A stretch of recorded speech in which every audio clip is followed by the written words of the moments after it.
हमारा एक विजन है, चाहे शिक्षा हो, चाहे स्वास्थ्य हो, चाहे एडमिनिस्ट्रेटिव हो, चाहे पुलिस हो, एकेडमिक हो, तमाम जो सिस्टम है उसमें एक पारदर्शिता होनी चाहिए। अगर आप भ्रष्टाचारी नहीं हैं तो भी आपको अपना हक मांगने के लिए या अपना काम करवाने के लिए, अपनी सेहत सुरक्षा के लिए भ्रष्टाचार में लिप्त होना ही पड़ेगा। निजीकरण के भी देखिए, अभी जो केंद्र में सरकार है वो निजीकरण को बढ़ावा दे रही है। जब सोशल वेलफेयर स्टेट है तो यहाँ पे निजीकरण के क्यों बढ़ावा दिया जा रहा है? नमस्कार, मेरा नाम शशांक पांडे और आप NBC 24 देख रहे हैं। बिहार की राजनीति का एक अलग इतिहास रहा है। जेपी आंदोलन से उभरे जो नेता हैं, बड़े नेता हैं, उन्होंने बिहार को एक अलग मुकाम पे लेके गया। चाहे वो लालू प्रसाद यादव हो या नीतीश कुमार हो या स्वर्गीय रामविलास पासवान हो या सुशील मोदी हो, बिहार को एक अलग दिशा दी और बिहार को एक अलग मुकाम पे ले जाके खड़ा किया। अभी बिहार के जो युवा हैं वो राजनीति में आना चाहते हैं और वो बिहार को एक अलग दिशा देना चाहते हैं। तमाम युवा हमारे साथ मौजूद हैं, इनसे बात करेंगे। बिहार जेपी आंदोलन से जितने भी बड़े नेता आगे आए, चाहे वो लालू प्रसाद यादव हो या फिर स्वर्गीय रामविलास पासवान हो या फिर नीतीश कुमार हो जो बिहार का भी मुख्यमंत्री हो या सुशील मोदी हो, इन्होंने बिहार को एक अलग दिशा दी है। आप लोग युवा हैं, आप लोग राजनीति में आना चाहते हैं, कैसे मतलब तैयार करिएगा बिहार को? क्योंकि अब बिहार पूरी तरह से लोग कह रहे हैं कि बर्बाद हो चुका है। किस तरह से अब नए बिहार का आप लोग निर्माण करेंगे? मैं बता जाना चाहता हूं, जो आप जेपी आंदोलन की जब बात कर रहे हैं तो जेपी आंदोलन शुरू ही हुआ था संपूर्ण क्रांति के नाम से 1974 में, जो इंदिरा गांधी की तानाशाही सरकार की जो एक मतलब फासिस्ट रूप स्टेट ले लिया था, जिसमें डेमोक्रेसी को ख़त्म किया जा रहा था, तानाशाही उपज रही थी, तो जिसके खिलाफ बिहार की धरती से ही आवाज़ उठी थी। और संपूर्ण क्रांति में चाहे रामविलास पासवान जी हो, लालू जी हो, जो भी सुशील मोदी जी हो, शरद यादव जी हो, नीतीश कुमार जी हो, जो भी तमाम हमारे जो नेता हैं बिहार के, रामविलास पासवान जी तो गुजर गए, वो नहीं है वर्तमान में। सुशील मोदी जी है, लालू यादव जी भी अब वृद्धावस्था ही है, लास्ट स्टेज है उसका। तो इन्होंने जो एक सपना देखा था, जो उनका विजन था बिहार बनाने का, तो ये लोग मतलब उस रास्ते पे चले, लेकिन वो एक सपना अधूरा रह गया। इनका जो विजन था, अभी हम देख रहे हैं, जो रामविलास पासवान जी को अगर हम राजनीति में उनके एक व्याख्या करें उनके जीवन काल का, तो वो उन्होंने जहाँ एक अफसर की राजनीति किया, चाहे जहाँ एनडीए में हो, चाहे सेफ राजनीति करने का काम किया। और मैं ये भी कहना चाहता जो उन्होंने किया भी, मुझे जितनी पावर हो कि मैं उतना ही नहीं करूँगा ना। बात हम करते हैं उस सरकार की जो बिहार पे 20 साल 15 साल शासन करने का काम किया है। जैसे भाजपा की गवर्नमेंट है, सुशील मोदी भाजपा के हमेशा रहे हैं सदस्य, लालू जी की अपनी एक समाजवादी खेमा से अलग हुए तो उन्होंने अपनी पार्टी बनाई। जब जनता पार्टी का विभाजन हुआ तो वहाँ से 2 गुट निकला, एक शरद का गुट, यादव का गुट निकला और जॉर्ज फर्नांडिस के गुट निकले, जिसके सत्ता सौंपा गया नीतीश कुमार को। तो जो एक विजन था तो वो तो काम कर ही रहा है।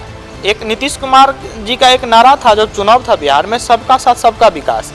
तो सबका साथ सबका विकास तो हो ही नहीं रहा है। एक मतलब धनवानों का विकास हो रहा है, निर्धन ही रह रहा है।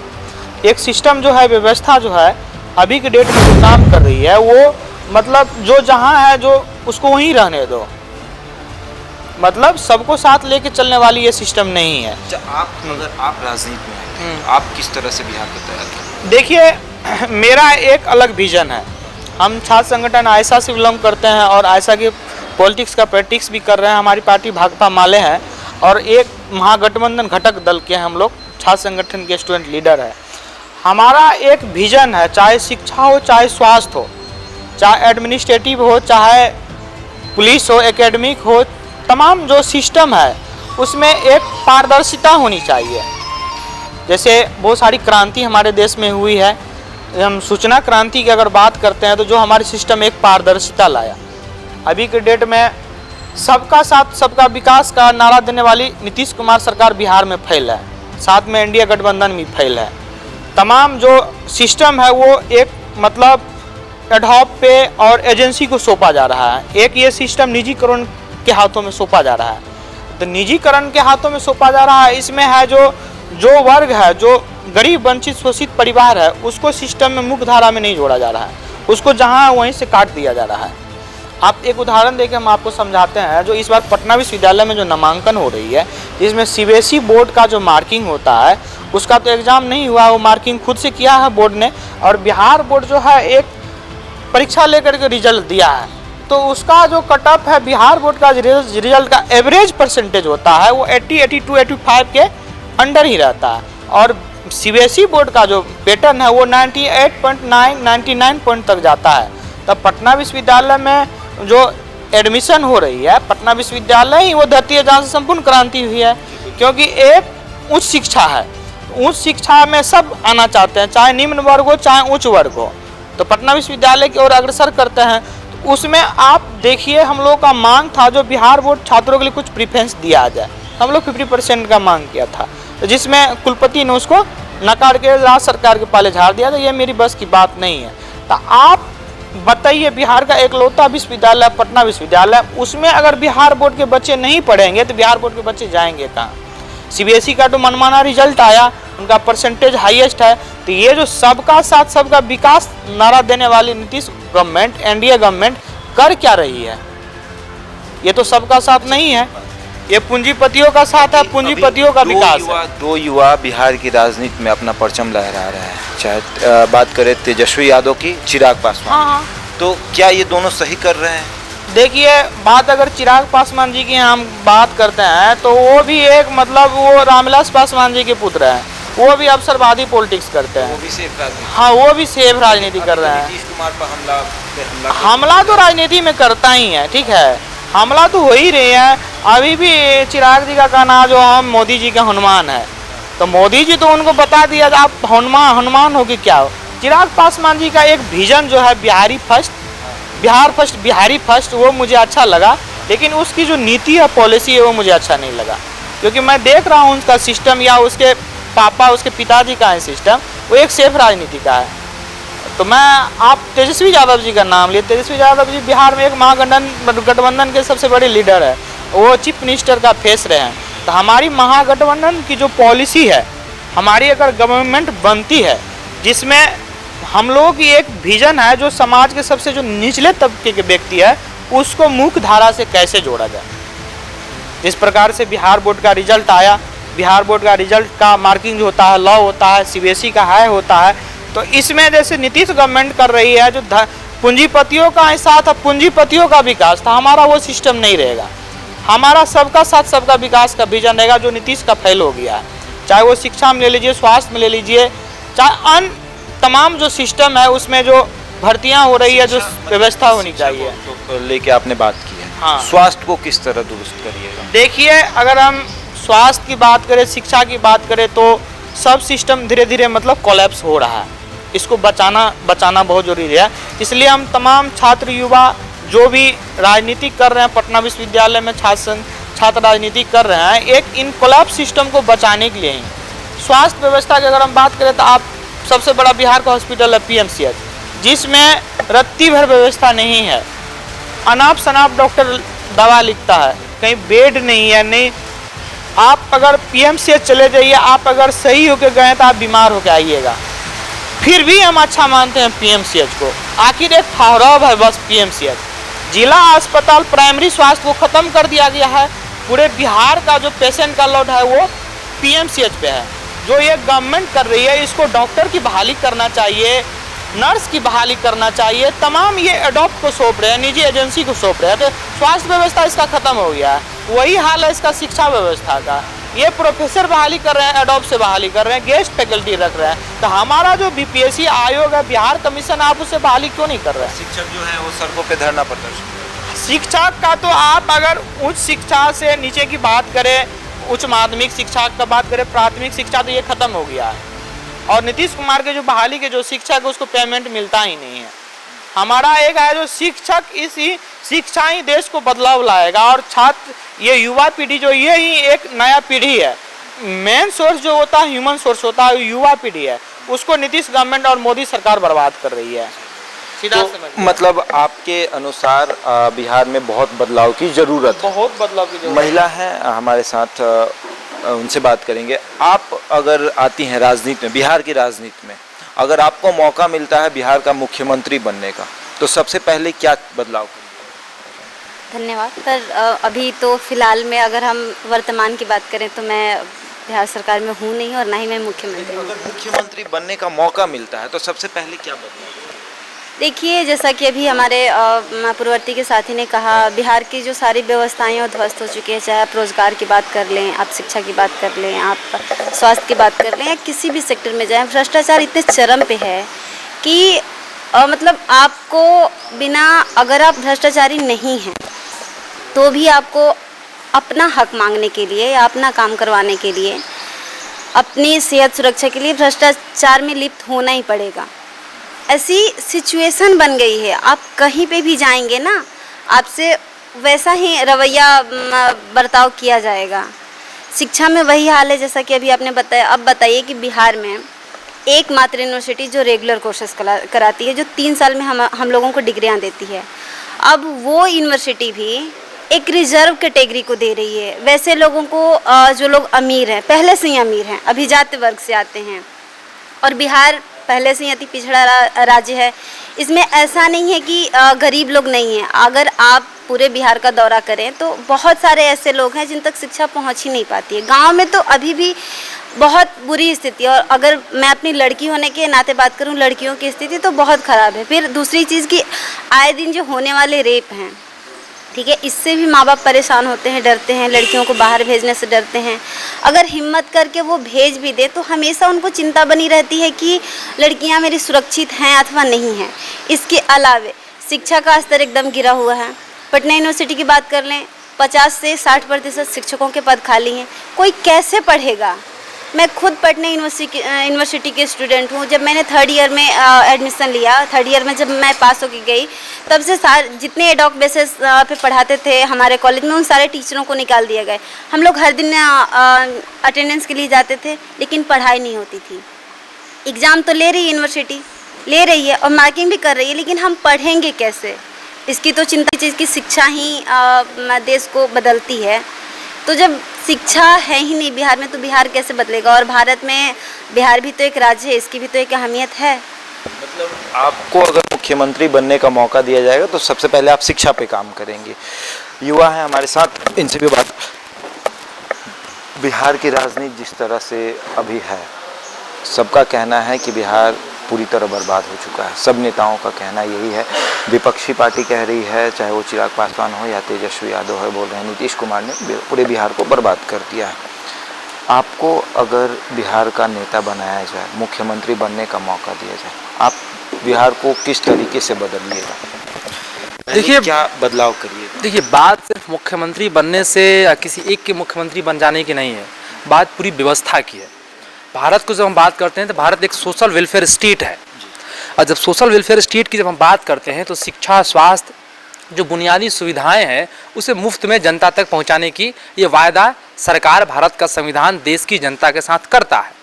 अब इसमें आप देखिए कि थोड़ा सा पीछे आइए, और कोरोना काल अभी भी चल ही रहा है और तीसरी लहर की भनक ऐसी चर्चा चल रही है। अब कोरोना काल में आप आइएगा तो स्वास्थ्य व्यवस्था को देखिए। नीतीश कुमार की जो गवर्नमेंट है, लंबे समय से बिहार में नीतीश कुमार राज कर रहे हैं भारतीय जनता पार्टी के सहयोग से। भारतीय जनता पार्टी का अच्छा खासा भूमिका है उनकी सरकार में। एक तरह से कहिए कि भारतीय जनता पार्टी, बीजेपी अभी केंद्र में भी है और बिहार में भी है।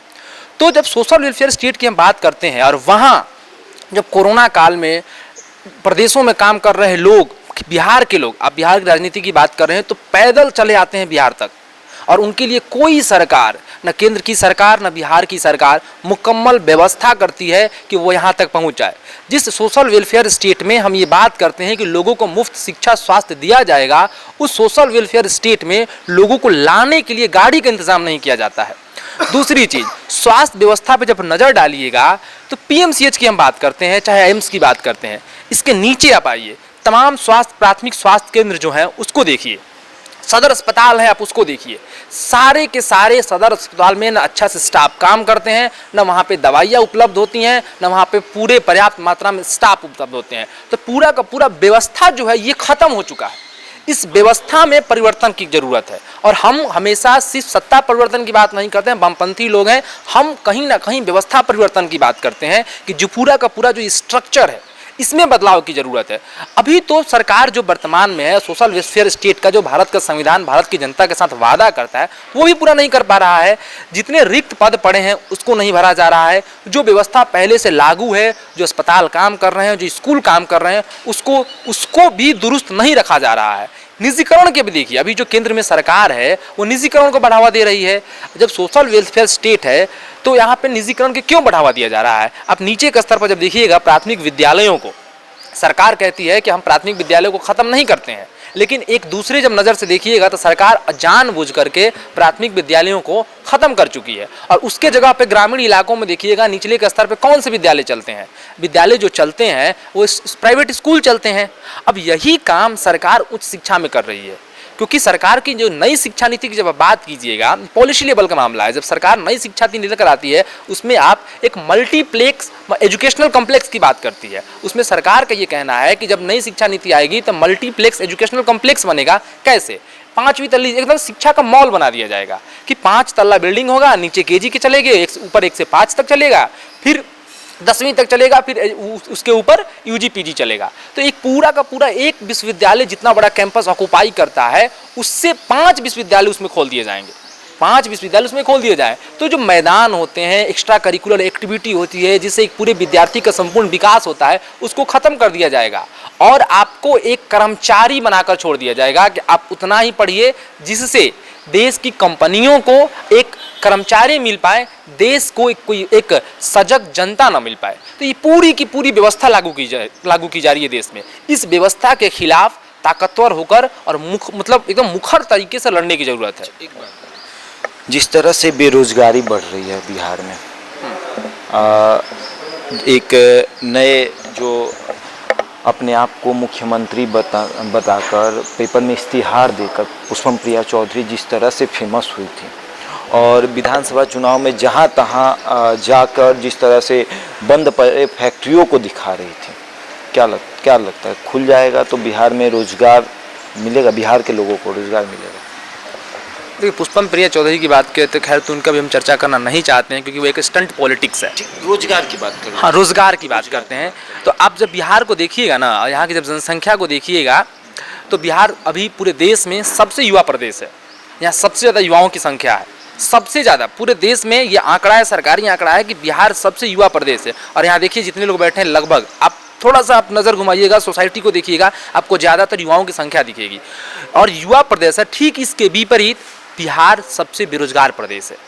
तो इतना बड़ा ह्यूमन रिसोर्स रहने के बावजूद बिहार कहीं ना कहीं बेरोजगार प्रदेश है। तो सरकार की नाकामी को दिखाता है, सरकार की इच्छा शक्ति को दिखाता है। तो फैक्ट्रियां जो बंद है उसको तो खोलने की ज़रूरत है ही, लेकिन जो एक हम समतामूलक समाज की बात करते हैं वहाँ जो संसाधन कुछ हाथों में सीमित हो जा रहा है, पूरे संसाधन को कुछ निश्चित हाथों में सीमित किया जा रहा है, उस पर काम करने की ज़रूरत है और संसाधन को ज़्यादा से ज़्यादा लोगों तक पहुंचाने की ज़रूरत है। मध्यम जो एक क्या बोलते वो जो लघु उद्योग है उसको बढ़ावा देने की ज़रूरत है।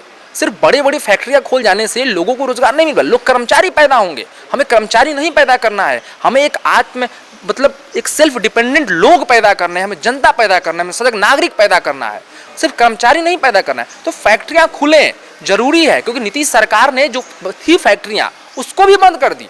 फैक्ट्रियां खुलना जरूरी है। और भ्रष्टाचार की बात करते हैं तो पूरी का पूरा भ्रष्ट तो सिस्टम है ही और इस सरकार के द्वारा प्रायोजित तरीके से भ्रष्टाचार किया जाता है।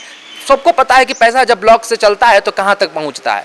तो ये पूरे सिस्टम पे लगाम लगाने की जरूरत है। मैं आपको छोटा सा उदाहरण देता हूँ। अभी एक भाकपा माले के विधायक हैं अगियाओं के मनोज मंजिल, पिछले दिनों स्कूल को तोड़ दिया गया था NH बनाने के चक्कर में और वहाँ पे उन्होंने लगातार सड़क पे स्कूल लगाया और सड़क पे स्कूल लगाने के बाद वहाँ पे DM को मानना पड़ा और उस स्कूल के लिए तुरंत ज़मीन आवंटित हुई। तो जनता को एक तैयार होकर के और अपनी लड़ाई इस तरीके से सड़क पे लड़नी पड़ेगी। राम मनोहर लोहिया कहते थे कि जब सड़कें सूनी हो जाती है तो संसद आवारा हो जाती है।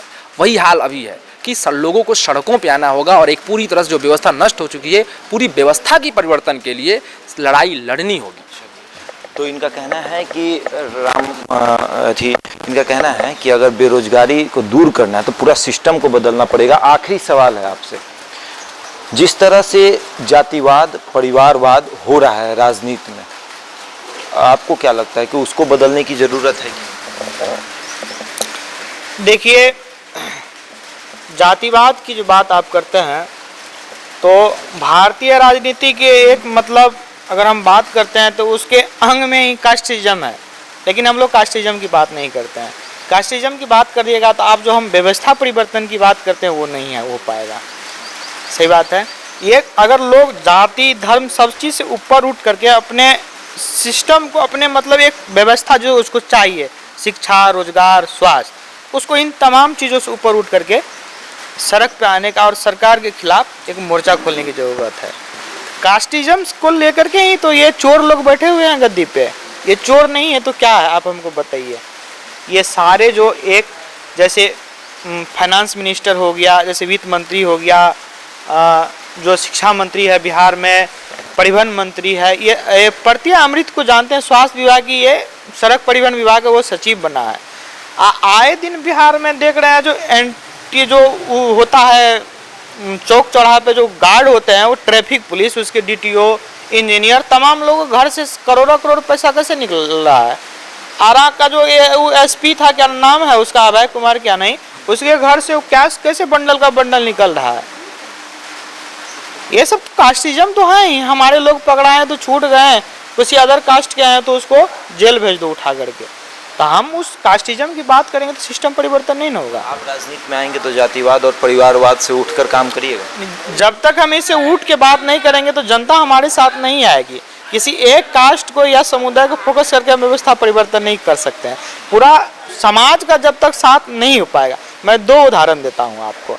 जब भारत की आज़ादी की लड़ाई लड़ रहे थे हमारे आइकन, जैसे हम भगत सिंह की बात करें, चंद्रशेखर की बात करें, अंबेडकर की बात करें, अन्य जो तमाम लोग हैं, तो वो सब लड़ रहे थे, अंग्रेजों के खिलाफ लड़ रहे थे। इसी तरह भारत में इस सिस्टम से लड़ने के लिए हर जाति, हर वर्ग को, चाहे वो अमीर हो चाहे गरीब, अब कोई नीता मानी की हम बात नहीं कर रहे हैं, अमीर, एक मिडिल क्लास, एक लोअर मिडिल क्लास, एक हायर मिडिल क्लास, ये कॉम्बिनेशन नहीं बनेगा समाज का, तो ये सिस्टम परिवर्तन नहीं होगा। क्योंकि जो जहाँ बोल रहा है वहाँ उसके मुंह में रोटी डाल दिया जा रहा है। तमाम आप युवा नेता की बात किए ना, चिराग पासवान को अभी अगर रोटी डाल दिया जाए, मंत्री बना दिया जाए तो चुप हो जाएगा, बोलेगा नहीं नीतीश चचा है हमारे, मोदी तो चचा है ही। तेजस्वी यादव जी का एक जो विजन है, जो गठबंधन का विजन है, वो तो चीफ मिनिस्टर रहा नहीं बिहार के, उसके कार्यकाल को हमने देखा नहीं। उनके साथ हैं हम लोग, एक युवा है, कौन है। देखिए, मैं एक और उदाहरण देना चाहता हूँ। सबसे बड़ा डेमोक्रेसी वर्ल्ड का है अमेरिका का। क्यों वहाँ का प्राइम मिनिस्टर का जो वहाँ का कॉन्स्टिट्यूशन है 8 साल से ज़्यादा नहीं बन सकते हैं आप। एक वहाँ का जो प्रेसिडेंट है सिर्फ 4 साल रहेगा या 2 टर्म रहेगा।